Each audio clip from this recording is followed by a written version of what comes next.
नमस्कार, मैं हूं प्रज्ञा। बिहारी न्यूज में आपका स्वागत है। आज है 31 मार्च, दिन शुक्रवार। खबरों की ओर बढ़ने से पहले एक नजर सुर्खियों पर। आज है बिहार विधान परिषद की 5 सीटों पर वोटिंग। आज होगा मैट्रिक परीक्षा का परिणाम जारी। बिहार के जमुई में 6000 करोड़ रुपए के लौह अयस्क की नीलामी की तैयारी। आम लोगों की तरह नजर आए नीतीश कुमार के प्रधान सचिव। विराट कोहली ने शेयर की बहुत प्यारी तस्वीर। अब चलिए बढ़ते हैं बिहार के अब तक की 25 बड़ी खबरों की ओर विस्तार से। ऑयल इंडिया ने 187 पदों के लिए निकाली भर्ती अधिसूचना। ऑयल इंडिया लिमिटेड ने ग्रेड 3, ग्रेड 5 और ग्रेड 7 के कुल मिलाकर 187 पदों के लिए रिक्रूटमेंट नोटिफिकेशन जारी किया है। इसके लिए अगर एजुकेशनल क्वालिफिकेशन की बात करें तो उम्मीदवार को ग्रेड 3 भर्ती के लिए आवेदन के हेतु उम्मीदवारों को मैथ, फिजिक्स और केमिस्ट्री विषयों के साथ 12वीं होना चाहिए। साथ ही कई अन्य पदों के लिए रिक्तियों से संबंधित ट्रेड सर्टिफिकेट प्राप्त किया होना चाहिए। बता दें कि इसके लिए आवेदन करने की अंतिम तारीख 25 अप्रैल 2023 तक निर्धारित की गई है। इच्छुक व योग्य उम्मीदवार आवेदन करने के लिए कंपनी की आधिकारिक वेबसाइट oil-india.com पर विजिट कर कैरियर सेक्शन में मौजूद संबंधित भर्ती के लिए दिए अप्लाई लिंक पर जाकर कर सकते हैं। आज होगा मैट्रिक परीक्षा का परिणाम जारी। मैट्रिक परीक्षा के रिजल्ट का इंतजार कर रहे विद्यार्थियों के लिए अच्छी खबर है। दरअसल बिहार के शिक्षा मंत्री प्रोफेसर चंद्रशेखर के द्वारा दी गई जानकारी के अनुसार आज यानी कि 31 मार्च को मैट्रिक परीक्षा का रिजल्ट घोषित कर दिया जाएगा। आपकी जानकारी के लिए बता दें कि इससे पहले इंटर के रिजल्ट के दौरान बिहार बोर्ड के अध्यक्ष आनंद किशोर के द्वारा भी कहा गया था कि मैट्रिक का रिजल्ट 31 मार्च तक जारी कर दिया जाएगा। ऐसे में उम्मीद की जा रही है कि आज मैट्रिक का रिजल्ट घोषित किया जा सकता है। रिजल्ट जारी होने के बाद विद्यार्थी बिहार बोर्ड की आधिकारिक वेबसाइट biharboardonline.bihar.gov.in पर जाकर देख सकते हैं।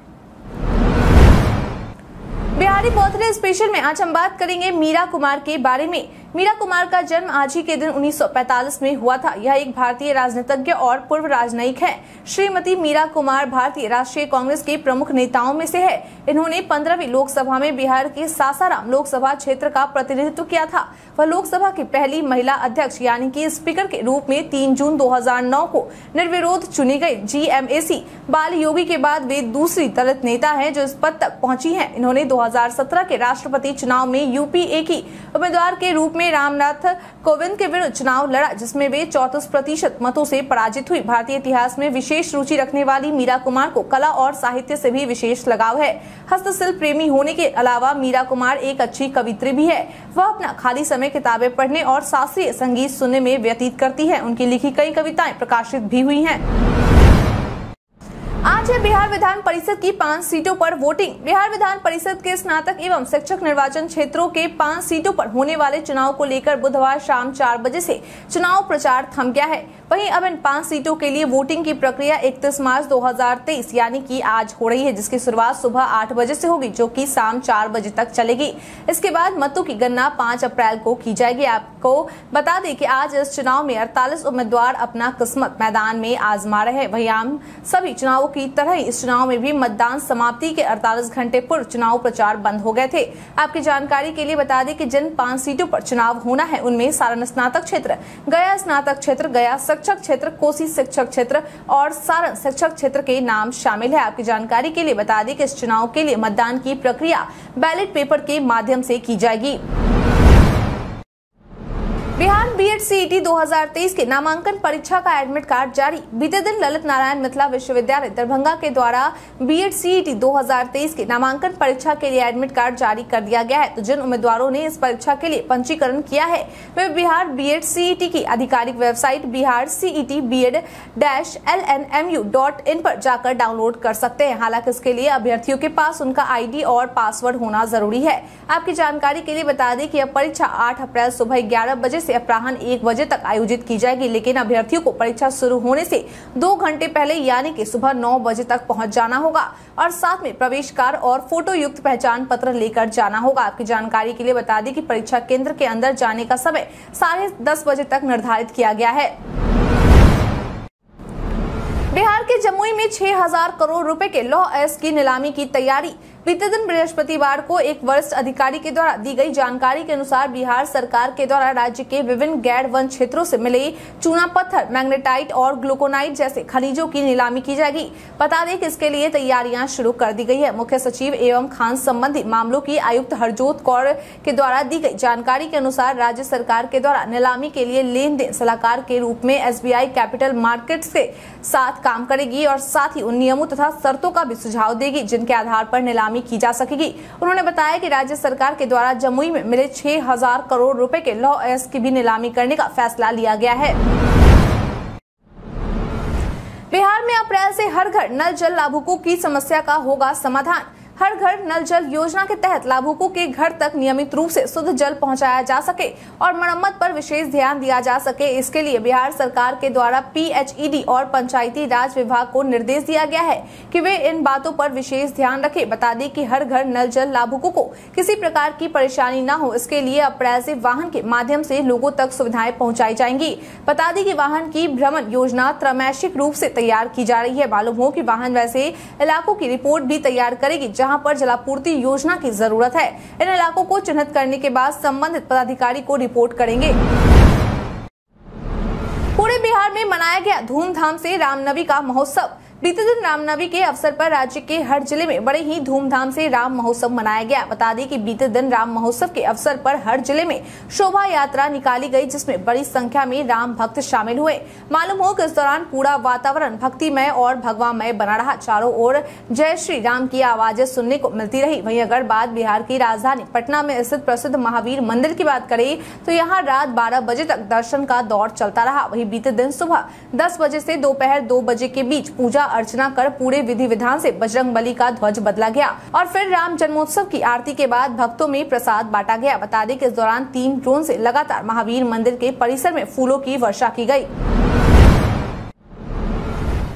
आम लोगों की तरह नजर आए नीतीश कुमार के प्रधान सचिव। बिहार कैडर के वरिष्ठ IAS अधिकारी और बिहार के मुख्यमंत्री नीतीश कुमार के प्रधान सचिव डॉक्टर S सिद्धार्थ की फोटो काफी तेजी से वायरल हो रही है। बता दें कि इस फोटो में वो आम लोगों की तरह बिना किसी बॉडीगार्ड के केवल टी-शर्ट और लोवर में सड़क पर घूमते हुए नजर आ रहे हैं। इसके साथ ही वह उस तस्वीर में सड़क किनारे चाय पीते और गोलगप्पा खाते हुए लोगों से बात करते हुए नजर भी आ रहे हैं। वहीं इन सभी फोटो में एक फोटो ऐसी भी है जिसमें वे नगर निगम के कचरा गाड़ी संचालक से बात कर रहे हैं। बता दें कि इस दौरान उन्होंने लोगों से मिलकर सरकार की कामकाज पर फीडबैक भी लिया। वे काफी देर तक रिक्शा के पायदान पर बैठकर रिक्शा चालक से बात करते रहे।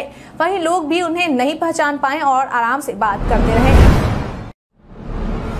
बिहार में फिर बढ़ने लगे पर्यटक। एक बार फिर से बिहार में पर्यटकों की संख्या बढ़ने लगी है जो कि न केवल राज्य के लिए बल्कि राज्य के लोगों के लिए भी काफी फायदेमंद है। बता दें कि पर्यटन विभाग के द्वारा दी गई जानकारी के अनुसार इस वर्ष जनवरी में 19,38,935 पर्यटकों ने बिहार का भ्रमण किया है जिसमें देसी पर्यटकों की संख्या 19,02,432 है। वहीं अगर वर्ष 2022 की करें तो 2022 में मात्र 84,281 देसी पर्यटकों ने बिहार का भ्रमण किया था। इसके अलावा वैश्विक महामारी कोरोना के कारण विदेशी पर्यटकों की संख्या में अभी भी वृद्धि नहीं हो रही है, लेकिन कोरोना काल वाले 2 वर्ष की तुलना में बिहार में विदेशी पर्यटकों की संख्या बढ़ गई है। बिहार सरकार कराएगी इंजीनियरिंग और मेडिकल की तैयारी। BC और EBC छात्राएं जो मेडिकल और इंजीनियरिंग की तैयारी करना चाहती हैं पर आर्थिक तंगी के कारण कोटा और दिल्ली जैसे शहरों में इसकी तैयारी करने के लिए नहीं जा पा रही तो उन छात्राओं के लिए खुशखबरी है। दरअसल राज्य सरकार के पिछड़ा अति पिछड़ा वर्ग कल्याण विभाग के द्वारा 1 अप्रैल से एक योजना की शुरुआत की जा रही है जिसके तहत ऐसी छात्राओं का इंजीनियरिंग और मेडिकल की तैयारी कराने के लिए सरकार के द्वारा सुपर 30 के तर्ज पर टेस्ट लेकर सिलेक्शन किया जाएगा। पिछड़ा अति पिछड़ा वर्ग कल्याण विभाग के प्रधान सचिव पंकज कुमार के द्वारा दी गई जानकारी के अनुसार वैसी छात्राएं जो 10वीं और 12वीं में गई हैं उन्हें फिजिक्स, मैथ्स, केमिस्ट्री और बायोलॉजी की परीक्षा देनी होगी। आपकी जानकारी के लिए बता दें कि सरकार के द्वारा इस योजना के पहले चरण की शुरुआत बिहार की राजधानी पटना से की जा रही है तो वहीं दूसरे चरण में इस योजना की शुरुआत भागलपुर, मुजफ्फरपुर, बेगूसराय, कटिहार सहित अन्य जिलों में की जाएगी। तैयारी के दौरान छात्राओं को स्टडी मटेरियल भी उपलब्ध करवाया जाएगा। हालांकि वे स्टडी मटेरियल छात्राएं अपने साथ घर लेकर नहीं जा सकती ताकि उसका बाद में भी इस्तेमाल किया जा सके। बिहार के 7 कॉलेजों में PG के इन विषयों की पढ़ाई को मिली अनुमति। शिक्षा विभाग के द्वारा सरकारी आदेश जारी कर यह बताया गया है कि अब शैक्षणिक सत्र 2023-24 से बिहार के 7 अंगीभूत महाविद्यालयों में स्नातकोत्तर की पढ़ाई करने की अनुमति दी गई है। बता दें कि जिन 7 कॉलेजों को अनुमति दी गई है उनमें बेतिया के राम लखन सिंह यादव कॉलेज, सीतामढ़ी स्थित SRKV कॉलेज, मोतिहारी स्थित श्री कृष्ण सिंह महिला कॉलेज और LND कॉलेज, मुजफ्फरपुर स्थित रामेश्वर कॉलेज, लंगट सिंह विश्वविद्यालय और RBBM कॉलेज शामिल है। वहीं इन कॉलेजों में जिन विषयों की पढ़ाई की जा सकेगी उनमें गृह विज्ञान, भूगोल, संगीत, मनोविज्ञान, इतिहास, अर्थशास्त्र, राजनीति शास्त्र, अंग्रेजी, हिंदी और विज्ञान विषय में भौतिकी, गणित, रसायन, वनस्पति विज्ञान एवं जंतु विज्ञान की शामिल है। राज्य के सरकारी इंजीनियरिंग व पॉलिटेक्निक कॉलेजों में 2222 शिक्षकों की होगी नियुक्ति। बहुत जल्द ही राज्य के सरकारी इंजीनियरिंग व पॉलिटेक्निक कॉलेजों में रिक्त पड़े 2222 शिक्षकों के पदों को भरे जाएंगे, जिसमें प्राचार्य के 32, प्राध्यापक के 168, सह प्राध्यापक के 429 और सहायक प्राध्यापक के 1593 पद शामिल है। बता दें कि इसके लिए विज्ञान एवं प्रावैधिकी विभाग के द्वारा बिहार लोक सेवा आयोग को अधियाचना भेज दी गई है। इस बारे में आयोग के सचिव रवि भूषण का कहना है कि जल्द ही इन रिक्त पदों पर नियुक्ति प्रक्रिया शुरू हो जाएगी। आपकी जानकारी के लिए बता दें कि इससे पहले भी विज्ञान एवं प्रावैधिकी विभाग के द्वारा BPSC को 790 सीटों के लिए अनुशंसा भेजी गई थी, जिस पर BPSC की ओर से 515 पदों पर नियुक्ति की जा चुकी है और बाकी बचे पदों पर नियुक्ति प्रक्रिया जारी है। बिहार में 50 नई बसों का होगा परिचालन। राज्य में पड़ने वाली गर्मी और यात्रियों की बढ़ती भीड़ को देखते हुए बिहार राज्य पथ परिवहन निगम के द्वारा इंटरसिटी के तर्ज पर राज्य में 50 नई बसों के परिचालन की शुरुआत की जा रही है, जिनमें 35 नॉन AC तो 15 AC बसें शामिल है। बता दें कि मिली जानकारी के अनुसार इन बसों को मई के पहले सप्ताह में उतारा जा सकता है, जिसके बाद बिहार राज्य पथ परिवहन निगम के अधीन चलने वाली बसों की संख्या 630 हो जाएगी। बता दें कि ये बसें राज्य की राजधानी पटना से खुलकर राज्य के विभिन्न शहरों में जाएगी, जिनमें कटिहार, किशनगंज, पूर्णिया, बगहा, भागलपुर और बांका शामिल है। आपकी जानकारी के लिए बता दें कि आम यात्रियों की सुविधा को देखते हुए बिहार राज्य पथ परिवहन निगम के द्वारा AC और नॉन AC बसों का किराया कम रखा गया है। मालूम हो कि जल्द ही यह बसें सुल्तान पैलेस पहुंचने वाली है और फिर इसके परिचालन की शुरुआत हो जाएगी। मोटे अनाज के प्रति जागरूकता के लिए होगी ऑनलाइन प्रतियोगिता। राज्य समेत पूरे देश में लोगों के अंदर मोटे अनाजों के प्रति जागरूकता पैदा किया जा सके, इसके लिए बिहार के मुख्यमंत्री समेत देश के प्रधानमंत्री के द्वारा भी कई कार्य किए गए हैं। वहीं अब संतुलित और पौष्टिक भोजन के रूप में मोटे अनाज को बढ़ावा मिल सके, इसके लिए समेकित बाल विकास सेवा निदेशालय के द्वारा ऑनलाइन क्विज प्रतियोगिता आयोजित करवाया जाएगा। बता दें कि इस प्रतियोगिता में कुल 20 प्रश्न पूछे जाएंगे। वहीं वैसे बच्चे जो इस परीक्षा में उत्तीर्ण होते हैं उन्हें ईमेल के माध्यम से प्रिंट कराने योग्य ई-सर्टिफिकेट उपलब्ध करा दिया जाएगा। आपकी जानकारी के लिए बता दें कि इस प्रतियोगिता में बहुविकल्प वाले प्रश्न पूछे जाते हैं, जिसमें प्रतिभागी को इसमें से सही उत्तर चुनना होता है। लालू यादव ने पोती का रखा यह नाम, तेजस्वी ने दी जानकारी। कुछ दिनों पहले बिहार के उप मुख्यमंत्री तेजस्वी यादव की बेटी हुई थी, जिसके बाद यह खबर चलने लगी थी कि तेजस्वी यादव अपनी बेटी का क्या नाम रखने वाले हैं। वहीं बीते दिन इस पर से पर्दा उठ चुका है। दरअसल तेजस्वी यादव ने ट्वीट कर यह जानकारी दे दी है कि उनके परिवार वालों के द्वारा उनकी बेटी का क्या नाम रखा गया है। उन्होंने ट्वीट कर लिखा, प्यारी सी सुपुत्री के जन्म पर आप सभी ने अपना प्रेम, आशीर्वाद और शुभकामनाएं देकर हमारी खुशियों को कई गुना बढ़ाया। इसके लिए दिल की गहराइयों से आप सभी का बहुत बहुत धन्यवाद और आभार प्रकट करता हूँ। बच्ची के दादाजी लालू प्रसाद जी ने बेटी का नाम कात्यायनी रखा है। कर्नाटक विस चुनाव में बिहार के 7 IAS की विमुक्ति की बिहार सरकार ने की मांग। कर्नाटक विधानसभा चुनाव को लेकर चुनाव आयोग के द्वारा केंद्रीय प्रेक्षक के रूप में बिहार कैडर के 7 IAS अधिकारियों की नियुक्ति की गई है, जिस पर बिहार सरकार के द्वारा असहमति जताते हुए बिहार सरकार के अवर सचिव कन्हैया लाल शाह की ओर से निर्वाचन विभाग पटना के प्रधान सचिव को पत्र लिखा गया है, जिसमें उन अधिकारियों के विमुक्ति की मांग की गई है और इनके जगह पर दूसरे 7 IAS अधिकारियों को प्रेक्षक के रूप में नियुक्ति करने को कहा गया है। बता दें कि चुनाव आयोग के द्वारा बिहार कैडर के जिन 7 IAS अधिकारियों की नियुक्ति केंद्रीय प्रेक्षक के रूप में की गई है, उनमें संतोष कुमार मल, पंकज कुमार, श्रीमती सफीना AN, वैद्यनाथ यादव, गिरिवर दयाल सिंह, अनिमेश कुमार परासर और शैलजा शर्मा के नाम शामिल है। वहीं इनकी जगह जिन 7 नए अधिकारियों को केंद्रीय प्रेक्षक की नियुक्ति करने की मांग की गई है, उनमें राजेश कुमार, विनोद सिंह गुंजियाल, संजीव कुमार, सुश्री रंजीता, आदित्य प्रकाश, प्रशांत कुमार और सज्जन R के नाम शामिल हैं। प्रदेश के शहरी निकायों की नहीं गुल होगी बिजली। प्रदेश के शहरी निकायों की बिजली गुल न हो और मानसून के दिनों में पंपिंग स्टेशन चलाने में बिजली बाधा न बने, इसके लिए नगर विकास विभाग के द्वारा ऊर्जा विभाग को बिजली बिल की बकाया राशि का भुगतान किया जा चुका है। आपकी जानकारी के लिए बता दें कि नगर विकास विभाग के द्वारा दक्षिण Bihar power distribution company limited और उत्तर Bihar power distribution company limited को मिलाकर कुल 573 करोड़ 19 लाख रुपए दिए गए हैं। मालूम हो कि ऊर्जा विभाग के द्वारा पिछले काफी दिनों से नगर विकास विभाग से बिजली बिल के भुगतान की मांग की जा रही थी। इतना ही नहीं, कई बार ऊर्जा विभाग की ओर से बिजली आपूर्ति काटने की चेतावनी भी दी गई थी, लेकिन अब विभाग द्वारा बकाया राशि भुगतान कर दिया गया है, जिससे बिजली आपूर्ति चालू रहेगी। शिक्षा मंत्री ने बताया उन्होंने क्यों छुए सीएम नीतीश के पैर। इन दिनों एक बार फिर से शिक्षा मंत्री प्रोफेसर चंद्रशेखर चर्चा में आ गए हैं। बता दें कि इस बार उनके चर्चा में आने का कारण रामचरितमानस पर टिप्पणी करना नहीं, बल्कि सीएम नीतीश का पैर छूना है। दरअसल बुधवार 29 मार्च को राजभवन में पटना हाईकोर्ट के नवनियुक्त मुख्य न्यायाधीश के शपथ ग्रहण के दौरान शिक्षा मंत्री प्रोफेसर चंद्रशेखर ने आगे बढ़कर बिहार के मुख्यमंत्री नीतीश कुमार का पैर छू लिया, जिसके बाद राजनीतिक गलियारों में इस पर चर्चा तेज हो गई। वहीं अब इस चर्चा पर प्रोफेसर चंद्रशेखर के द्वारा ट्वीट कर अपना जवाब दे दिया गया है और बता दिया गया है कि उन्होंने सीएम नीतीश के पैर को क्यों छुआ था। उन्होंने कहा कि कुशल नेतृत्वकर्ता बिहार विश्वकर्मा माननीय मुख्यमंत्री श्री नीतीश जी जो उम्र में मुझसे बड़े हैं, उनका पैर छू आशीर्वाद लेता रहा हूं। इससे भी कॉर्पोरेट स्वामित्व गोदी मीडिया के पेट में मरोड़े आ रही हैं। पुरखों की निशानदार शिष्टाचार में भी राजनीति तलाशने की कोशिश ओछी मानसिकता की हद है। पूर्णिया एयरपोर्ट की मांग को लेकर पीएम मोदी से मिले जदयू सांसद। एक बार फिर से पूर्णिया एयरपोर्ट को लेकर मांग बढ़ गई है। वहीं अब बीते दिन इस मांग को लेकर पूर्णिया से जदयू सांसद संतोष कुशवाहा ने प्रधानमंत्री नरेंद्र मोदी से मुलाकात की। बता दें कि इस दौरान उन्होंने नरेंद्र मोदी से मिलकर एयरपोर्ट और रेल संबंधी मामलों को लेकर 2 अलग-अलग ज्ञापन सौंपा। उन्होंने कहा कि आर्थिक रूप से पिछड़े सीमांचल की तरक्की के लिए पूर्णिया एयरपोर्ट और कुछ रेल परियोजनाओं का निर्माण होना जरूरी है। इसके साथ ही उन्होंने पीएम मोदी को याद दिलाते हुए कहा कि वर्ष 2015 में उनके द्वारा घोषणा किया गया था कि पूर्णिया से नई दिल्ली के लिए वंदे भारत एक्सप्रेस ट्रेन के परिचालन की शुरुआत करवाई जाएगी, पर अभी तक ऐसा कुछ नहीं हुआ है। जिसके बाद सांसद संतोष कुशवाहा ने इस मुलाकात को लेकर कहा कि पीएम मोदी के द्वारा उनके इस मांग पर सकारात्मक पहल का आश्वासन दिया गया है।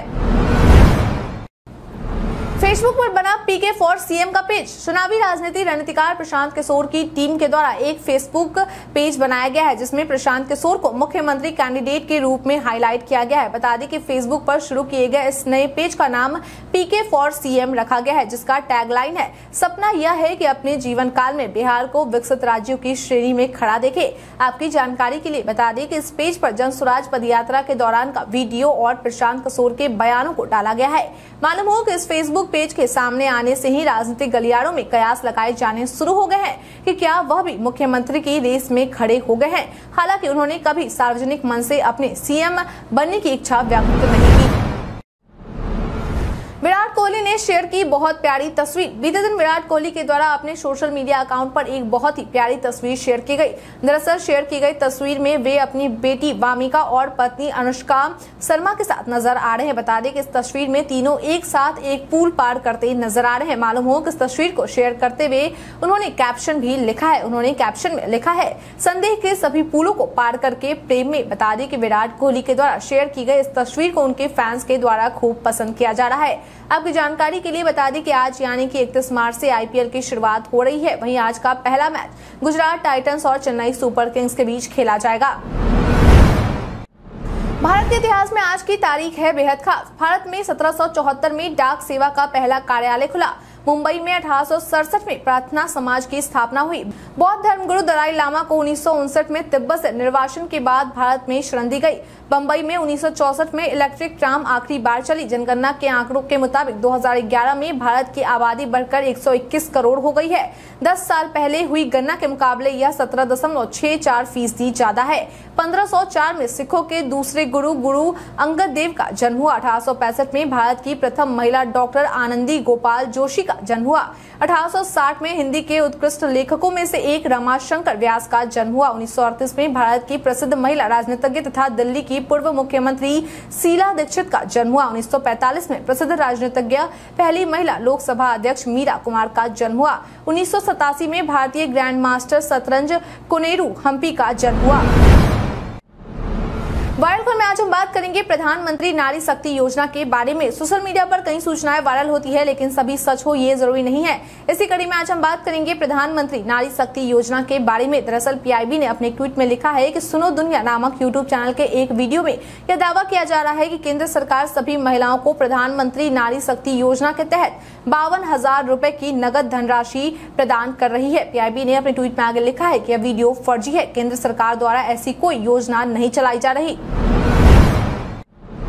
अब एक समय पर 4 डिवाइस में चलाएं व्हाट्सएप। मेटा की कंपनी व्हाट्सएप ने हाल ही में डेस्कटॉप के लिए एक नई ऐप लॉन्च की है। ऐप को लॉन्च करने के साथ व्हाट्सएप ने यह भी खुलासा किया है कि अब यूजर्स अपने व्हाट्सएप अकाउंट में 4 डिवाइस में इस्तेमाल कर सकते हैं। अगर आप अपने व्हाट्सएप खाते को कई डिवाइस पर इस्तेमाल करना चाहते हैं तो अपने अकाउंट को अपनी प्राइमरी मोबाइल डिवाइस से जोड़ने के लिए इन स्टेप्स को फॉलो करें। सबसे पहले अपने फोन में व्हाट्सएप ओपन करें। अब सेटिंग्स पर क्लिक करें और लिंक्ड डिवाइस पर टैप करें। लिंक कर न्यू डिवाइस पर टैप करें और ऑन स्क्रीन इंस्ट्रक्शन को फॉलो करें। दूसरी डिवाइस व्हाट्सएप से कनेक्ट करने के लिए वेब ब्राउजर पर व्हाट्सएप वेब पेज ओपन करें। अपने दूसरे डिवाइस से वेब पेज पर क्यूआर कोड को स्कैन करें। डिवाइस के सिंक होने तक इंतजार करें। इसके बाद आपकी चैट दूसरे डिवाइस पर दिखाई देने लगेगी। अधिक डिवाइस से लिंक करने के लिए इसी प्रोसेस को बाकी डिवाइस के साथ दोहराएं।